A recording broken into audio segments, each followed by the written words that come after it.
거짓 형제라는 제목으로 하나님 말씀 나누겠습니다. 오늘 어린이 주일입니다. 오늘 새벽에도 말씀 전했지만은 마가복음 말씀을 새벽에 계속해서 이제 보고 있는데 어쩌면 오늘 새벽에 딱 그 말씀의 어린이 주일이라고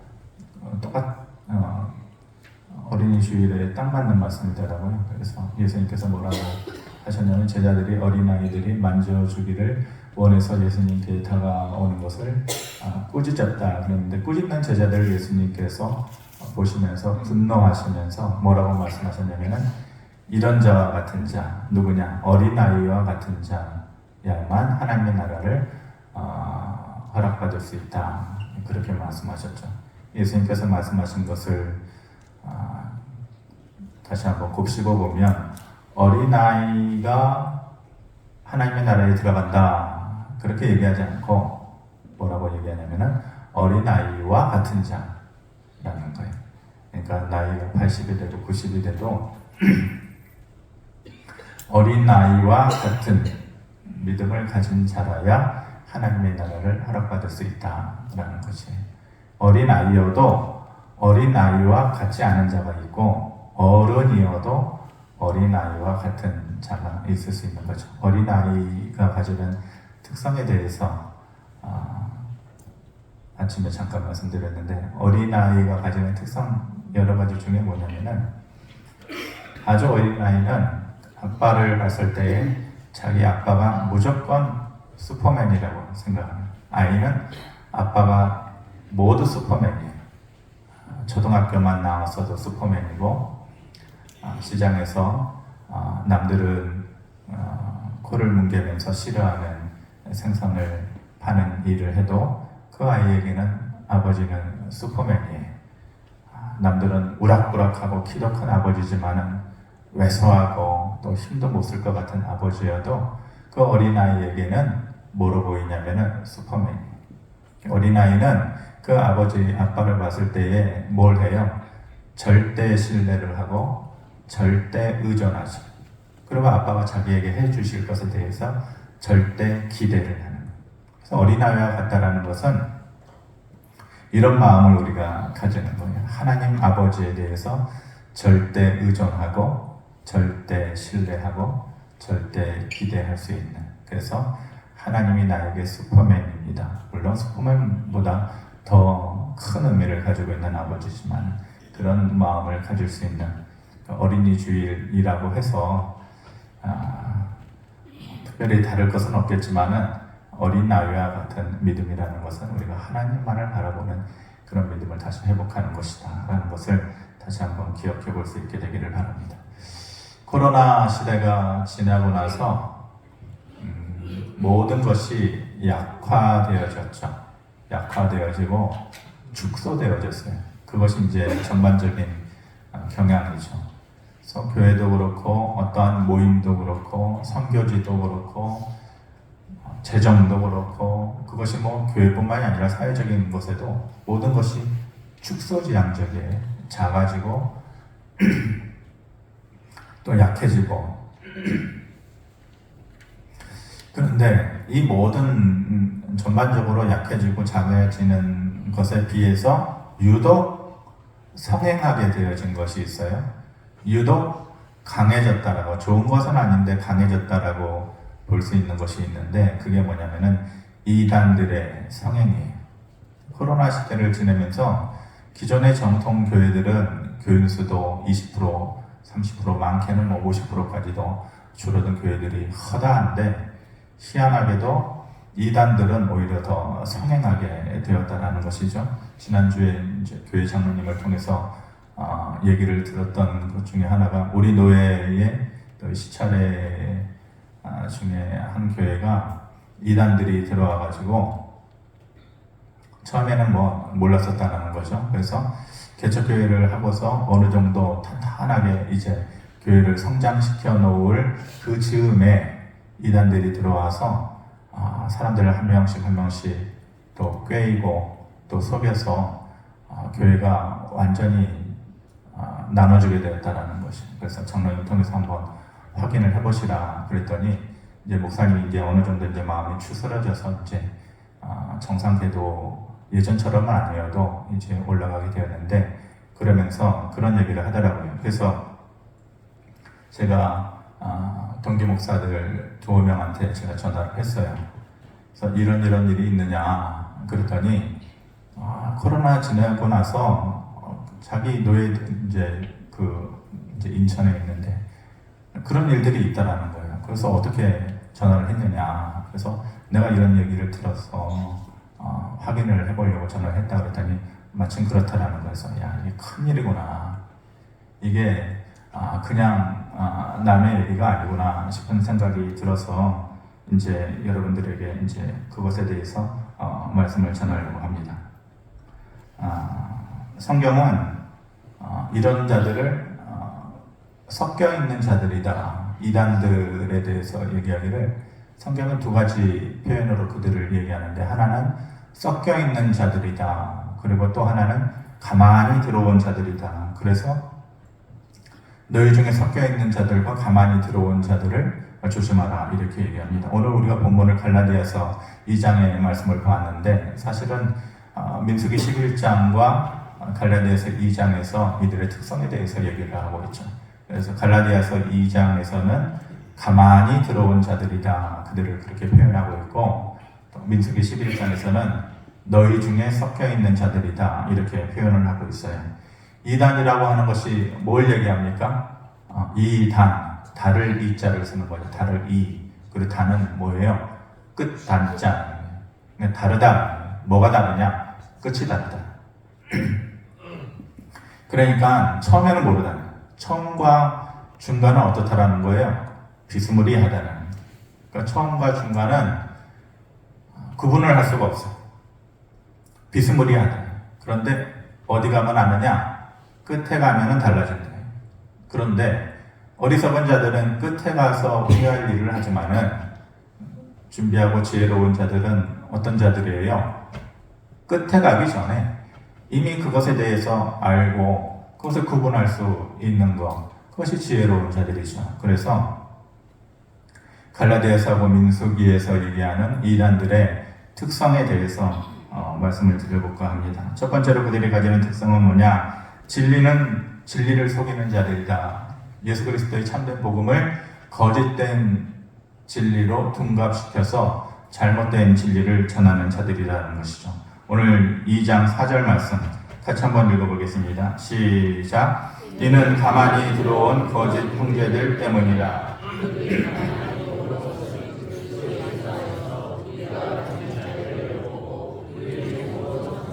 하미로되 아멘. 뭐라고 표현합니까? 가만히 들어온 자들을 어떤 자들이다? 거짓 형제들이다. 이렇게 얘기해요. 바울은 오늘 보면 1장 11절에서 누구에게 편지를 쓰고 있냐면 형제들아. 형제들아라는 표현이 마음을 담은 표현이고 사랑을 담은 표현이죠. 근데 1장 11절에서는 형제들아라고 얘기를 하고 있고 오늘 우리가 방금 읽은 그 본문에서는 그들을 뭐라고 얘기하냐면은 거짓 형제다. 형제하고 거짓 형제를 구분하고 있는 것이죠. 사랑을 담은 형제하고 거짓 형제. 거짓 형제는 공동체에 들어올 수 없는 자들을 얘기해요. 공동체에 들어와서 그 공동체를 무너뜨리는 자들을 얘기를 하는 것이죠. 특히 여기서 무엇을 문제로 삼고 있느냐? 잘못된 교리를 전하는 자들이다. 잘못된 교리라는 것이 어디 한두 가지겠습니까? 그런데 오늘 본문에 있어서는 뭐에 대해서 얘기하냐면 특히 할례에 대해서 얘기를 하고 있는 것이 할례라는 것이 뭐예요? 구약시대에 내가 하나님의 백성이다. 이 세상의 모든 사람들과 나는 구별된 사람이다 라는 것을 표시해주는 그 육체의 표시, 특히 남자들에게 있어서 해당되는 거죠. 남자들의 그 신체의 중요 부위에 일정 부분의 표피를 떼내는 거. 며칠 만에 태어난 지 8일 만에 그 신체 일부에 일정한 그 표피를 떼내는 의식을 가지는 거. 그래서 그것을 함으로 인해서 구별된 사람이다. 하나님 나라의 백성이 되었다라고 얘기를 하는 것이죠. 그런데 이게 뭐가 잘못됐어요? 구약의 할례가 뭐가 잘못됐냐고요? 왜 신약에 와가지고 이것이 잘못되었다고 얘기를 하느냐? 원래는 하나님 나라의 백성으로 구별된 하나님께서 명령하신 것인데 이것이 차츰 시간이 지나면서 원래에 가졌던 언약적인 의미가 있잖아요. 원래의 의미, 지켜야 되는 언약적인 의미, 너와 나 사이에 이것으로 나는 너의 아버지가 되고 너는 나의 백성이 되는 거야 라고 하는 언약적인 의미가 점차적으로 퇴색해가는 거예요. 그러면서 문화적으로 또한 형식적으로 그 의미가 바뀌어지는 것이죠. 그래서 할례를 전혀 마음 가운데는 하나님을 믿는 마음이 없는데 육체에만 할례를 했다라고 해가지고 이것이 의식적이고 형식적인 것으로 바뀌어지는 것이에요. 그리고 급기야는 뭐라고 얘기해요? 이것이 있어야만 구원을 받는다라고 얘기를 하는 것이죠. 근데 바울은 정작 뭐라고 로마서에서 얘기합니까? 로마서 2장 28절에 보면 육신의 할례가 아니니라 오직 이면적 유대인이 유대인이며 할례는 마음에 할지니. 너가 그렇게 표피를 잘라내서 내 백성됨을 보이고 싶으냐? 그러면 육체의 표피를 잘라낼 것이 아니라 너의 마음의 표피를 잘라내라. 육신적인 할례가 할례가 아니다. 마음으로는 전혀 하나님을 향한 회개하는 마음, 가난한 마음이 없으면서 내 육체의 일부분을 잘라냈다고 해가지고 너가 나의 백성이 되는 것 아니다. 마음의 할례를 하는 것, 마음의 표피를 잘라내는 것, 마음 가운데 참된 가난함과 또한 낮아짐이 있는 것, 그 하나님을 어린아이와 같이 절대 신뢰할 수 있는 것, 그것이 진짜 할례지 겉으로 하는 것은 아무런 의미가 없다라는 것이죠. 그런데 그들은 이 예수 그리스도께서 주시는 복음의 참된 진리를 잘못된 것으로 대체하는 것이죠. 육체의 할례만이 구원을 받을 수 있는 것이다 이렇게 얘기하는 행위적인 것, 복음의 참된 진리는 냅두고 형식적이고 겉으로 드러나 보이고 행위적인 것에 초점을 맞추는 것이에요. 우리는 이것을 뭐라고 얘기하느냐? 거짓된 복음이다. 거짓 형제들에 의해서 전해지는 거짓된 복음이다 라는 것이죠. 오늘 우리가 이단들이 말하는 모든 잘못된 교리를 다 다룰 수는 없어요. 단지 이단이 가지고 있는 특성에 대해서 알아보려고 하는 것, 세 가지 특성에 대해서 알아보려고 하는 것. 그 첫 번째 특성이 뭐냐면은 잘못된 진리를 전하는 것이에요. 진리를 속이는 자들이다 라는 것이에요. 세상이 변하면서 또한 코로나 시대가 지나면서 이단들이 상행할 수 있었던 특별한 이유 중에 하나가 이러한 것을 가르치고 전파하는 모임들이 더욱더 커졌다라는 것이에요. 거기에 많은 사람들이 마음을 빼앗기고 거기에 동조하고 속아 넘어간다라는 것이죠. 뭐가 진짜인지 뭐가 가짜인지 원래 내가 가졌던 복음의 참된 의미가 무엇인지를 잊어버리면서 잘못된 교리를 습득하고 그것이 진짜인 양 속아 넘어간다라는 것이죠. 그런데 우리가 제가 전에 이제 TV 속에서 보았던 것이 미국의 그 집회를 위조 집회를 감별하는 사람이 위조 집회를 어떻게 감별을 하느냐. 여러 가지 사람들이 얼마나 사기꾼들이 많습니다. 그러면 뭐 기가 막힌 요즘 같은 경우는 프린터 기술이 너무 뛰어나가지고 완벽하게 진짜 같은 위조 지폐를 만들었을 때에 그걸 어떻게 구분을 하느냐. 그런데 위조 지폐를 감별하는 그 감별사는 가짜 지폐를 보는 게 아니에요. 뭐가 진짜냐, 뭐가 가짜냐 구별할 때 뭐가 가짜냐를 구별하는 게 아니라 진짜만 계속 들여다봐요. 진짜만.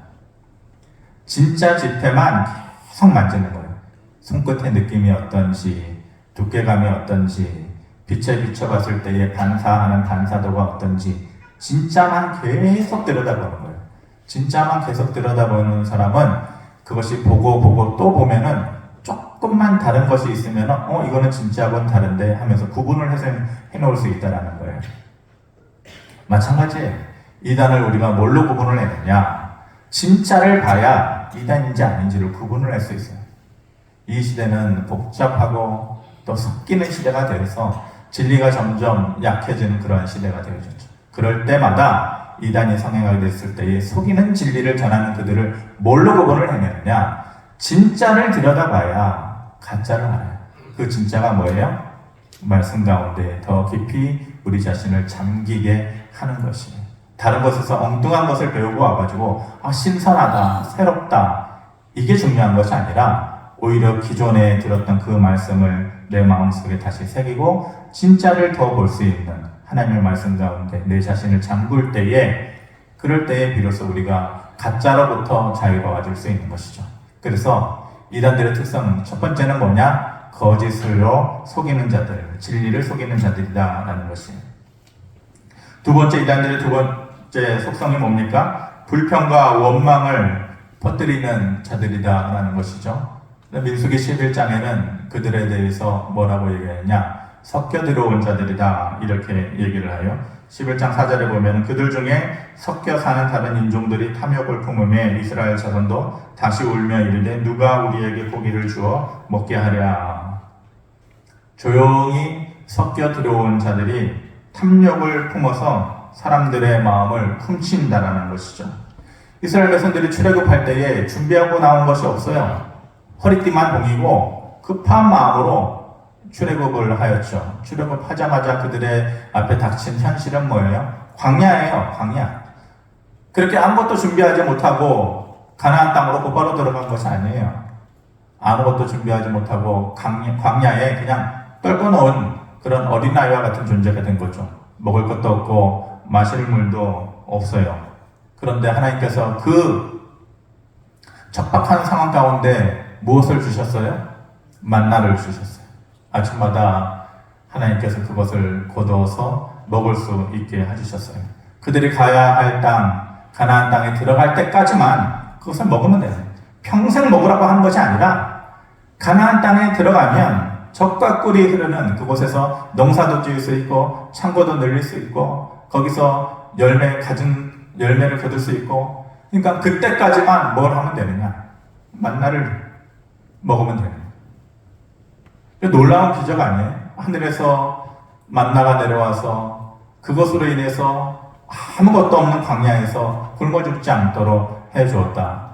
하나님께서 주시는 놀라운 기적이었죠. 그런데 사람들이 뭐라 그러는 거예요? 그것에 대해서 왜 이것밖에 없느냐라고 불평하는 것이죠. 8절에 보면은 만나에 대해서 얘기를 합니다. 백성이 두루다니며 그것을 거두어 맷돌에 갈기도 하며 절구에 찢기도 하며 가마에 삶기도 하며 과자를 만들었으니 그 맛이 기름 섞은 과자 맛 같았더라. 그러니까 만나를 먹을 때에 기름 섞은 과자 맛을 애굽에서 얼마나 좋은 것을 먹고 살았는지는 몰라도 물 없고 음식 없는 그 광야에서 기름 섞은 과자 맛으로 가나안 땅에 들어가기 전까지 하나님께서 먹여주신다 라고 했을 때 여러분들 같으면 어떤 마음이었겠어요? 감사하죠. 어떻게 감사해요? 그럭저럭 감사하죠. 그럭저럭. 왜? 기름 섞은 과자 맛이니까. 아무것도 없는 그 광야에서 기름 섞은 과자 맛을 주신 것에 대해서 그럭저럭 감사할 것 아니겠어요? 그런데 그들은 어떤 말로 백성들의 마음을 훔칩니까? 민수기 11장 6절. 이제는 우리의 기력이 다하여 이 만나 외에는 보이는 것이 아무것도 없다. 있는 것에 집중하는 것이 아니라 이거 외에는 아무것도 없다라는 불평하고 원망하는 자들이 되게 한 것이죠. 그러면서 백성들의 마음을 흩뜨러뜨리는 거예요.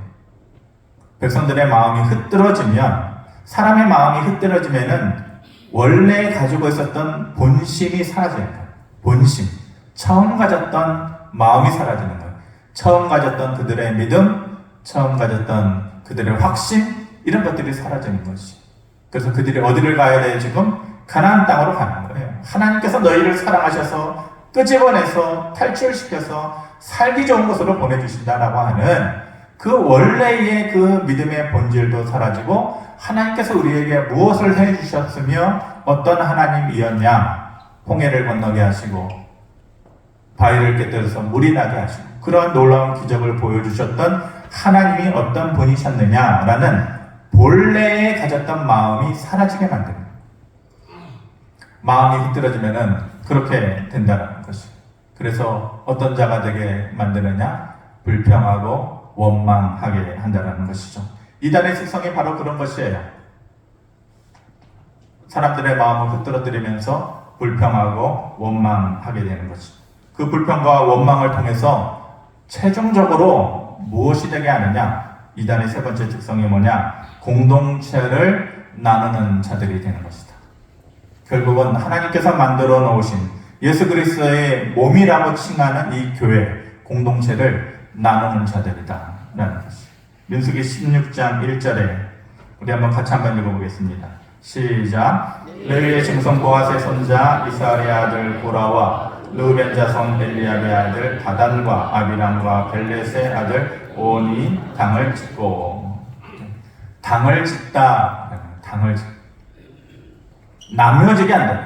원래 하나였던 것을 자꾸 나눈다. 하나됨이라는 것은 크게 보면 하나님의 속성에 하나되게 하는 것. 근데 사탄은 어떻게 해요? 그 하나된 것을 자꾸 나누는 거예요. 사람은 자꾸 나누는 것에 익숙해요. 사람이 똑똑해서 그런가요? 아니에요. 사람이 자기 욕심이 있어서 나누는 거예요. 자기. 대한민국만큼 종교가 많고, 대한민국만큼 기독교 하나만 해도 종파가 많고, 뭔 종파가 그렇게 많고.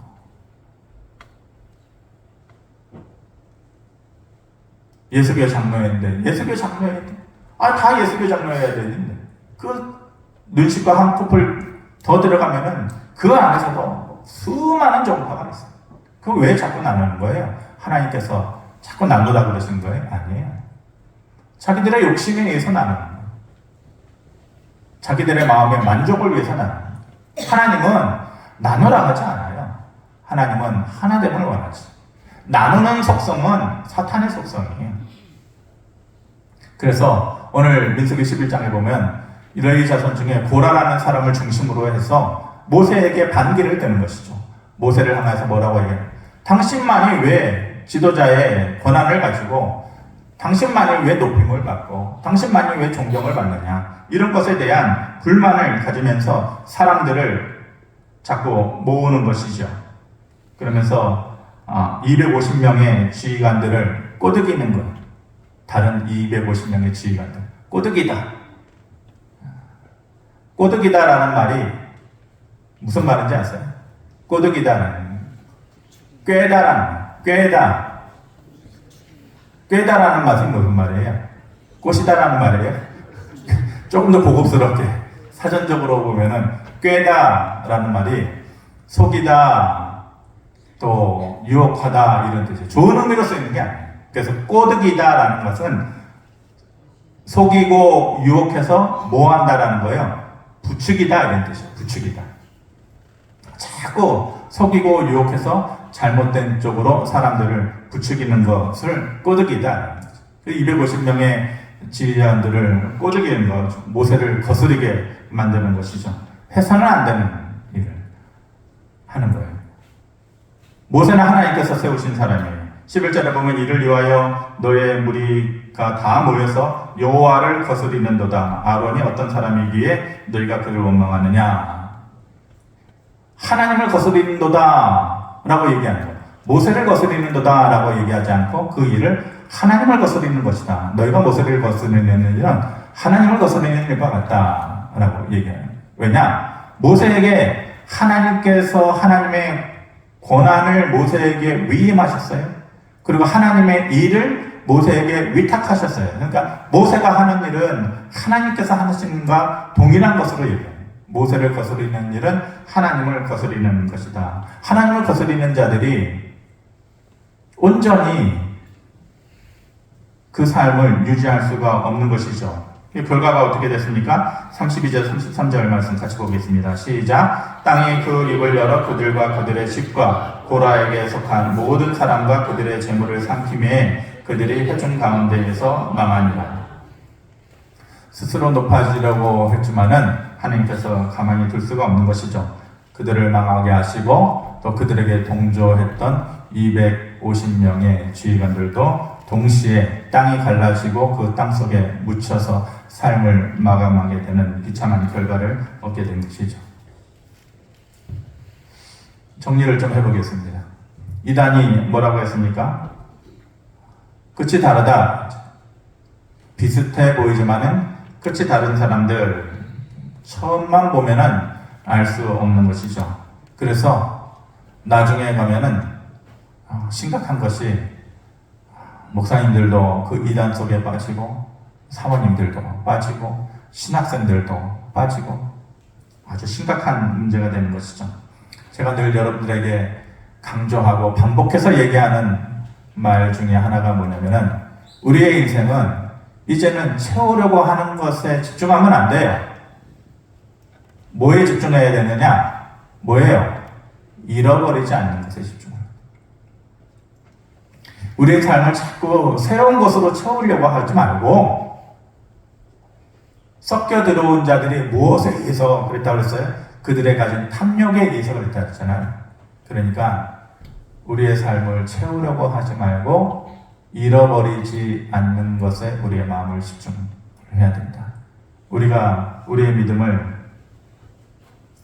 귀하게 수십 년을 지켜왔는데 한순간에 잘못된 것에 빼앗기고 잃어버리게 되는 것, 그것만큼 허망하고 무의미한 일은 없는 것입니다. 우리의 물질도 결과적으로는 빼앗기게 되고 우리의 믿음도 빼앗기게 되어지는 것, 그것이 누가 하는 일이냐? 조용히 섞여 들어온 자들, 가만히 들어온 자들에 의해서 되어지는 것이다 라는 것입니다. 저는 어렸을 때부터 사람마다 다 그러겠지만 약간 강박적으로 내 것에 대한 집착이 좀 있는 편이죠. 그래서 지우개 하나가 뭐 그렇게 대단해. 지우개 문방구에 가면 얼마든지 새 거 더 좋은 거 살 수 있어요. 그런데 손끝으로 잡아서 그것이 안 지워질 정도로 끝까지 쓰죠. 양말도 10켤레 사면은 10켤레 돌아가면서 신으면 되잖아요. 근데 한 켤레만 빵꾸 날 때까지 계속 신는 거예요. 근데 내 것에 대한 애착이 있어요. 지우개도 그렇게 해서 한번 잃어버리면 끝까지 찾아내요. 끝까지. 내 것에 대한. 여러분들은 제 것입니다. 기분 나쁘시면 어쩔 수 없고. 원래는 여러분들은 하나님의 것이죠. 근데 하나님의 것을 저에게 위탁해 주셨어요. 그래서 하나님의 것인 동시에 제 것이 되었어요. 그래서 제 것을 애착을 가지고 지켜야 되는 것이 제 의무인 것이죠. 그런데 제가 못해드리는 것이 있어요. 그것이 뭐냐면은 여러분들의 물질을 지켜드릴 수가 없어요. 여러분들의 건강을 지켜드릴 수가 없어요. 제가 새벽에 어느 날 새벽에 그 마음이 탁 와닿더라고요. 제가 여기 와가지고 허망하게 보내드린 분들이 여러 계셔요. 근데 제가 그때마다 얼마나 간절했겠어요. 하나님께서 보여주셔야 되고 하나님께서 일하셔야 될 타이밍입니다. 그래야 저도 살고 저들도 사고 교회도 삽니다. 고쳐달라고 했는데 그렇게 가신 분들이 참 많아서 그때마다 제 솔직한 기분이 새벽에도 말씀드렸지만 이거는 내가 할 일이 못 된다. 내 능력 바깥이다. 그때마다 상처가 되고 그때마다 내 무능력함이 느껴지고 그냥 상처가 되더라고요. 아픔이 되더라고요. 그런데 몇 번 거듭하면서 제가 느낀 것이 여러분들의 건강을 내가 지켜줄 수가 없어요. 여러분들의 물질도 제가 지켜줄 수가 없어요. 뭐만 가능하냐? 제가 할 수 있는 것이 딱 한 가지 있더라고요. 여러분들의 믿음만 내가 지켜줄 수 있어요. 하나님의 말씀을 바르게 해석하고 그 말씀을 바르게 전하고 잘못했을 때에 채찍질하는 것 제 전공이잖아요. 채찍질하는 거 제가 잘하잖아요. 가르치는 거. 좌로도 우로도 치우치지 않게. 그래서 이단으로부터 여러분들을 지켜낼 수 있는 거. 그래서 내 것을 지켜내는 거. 그것은 제가 잘 할 수 있는 일이고 끝까지 해야 되는 일이죠. 이 시대는 무질서의 시대가 되어 과학은 하늘을 찌를 듯하게 높아만 가는데 앞으로 보세요. 종교는 더욱더 무질서해질 것입니다. 이 무질서한 종교 또 옳지 않은 진리 어떻게 우리를 지켜낼 수 있느냐. 아까도 말했지만은 위조 지폐는 진짜의 것을 더 파고들어야 가짜의 것으로부터 자유로워질 수 있는 거예요. 이단으로부터 우리를 지키기 위해서는 진짜를 파고들어야 돼요. 하나님의 말씀에 더 집중하고 그 말씀에 더 순종하고 그 말씀대로 살려고 애쓰고 또 우리 자신을 그 말씀에 조명해 볼 때에 우리는 거짓되고 잘못된 것들로부터 이 어두운 시대에 참된 믿음을 지켜나갈 수 있을 것입니다. 저와 여러분들이 이 시대에 온전한 빛의 진리대로 살아갈 수 있는 저와 여러분들이 되기를 바랍니다. 고마우신 아버지 하나님, 모든 것이 약해졌다고 하는데 그 잘못된 이단들은 더욱더 성행했다고 하는 것이 안타까운 세상의 변화입니다. 하지만 분명히 하나님의 뜻 가운데 있는 것이고 반드시 하나님의 복음에 참된 진리가 이기게 될 것이라는 것을 믿습니다. 어두운 가운데에서 밝은 것을 보게 하시고 잘못된 가운데에서 참된 것을 구분해서 볼 수 있는 그런 믿음의 눈을 우리에게 허락하여 주시어서 우리의 삶도 지키고 믿음도 지키고 가정도 지켜나갈 수 있는 그런 은혜를 우리에게 허락하여 주시옵소서. 감사드리며 예수 그리스도 이름으로 기도하옵나이다. 아멘.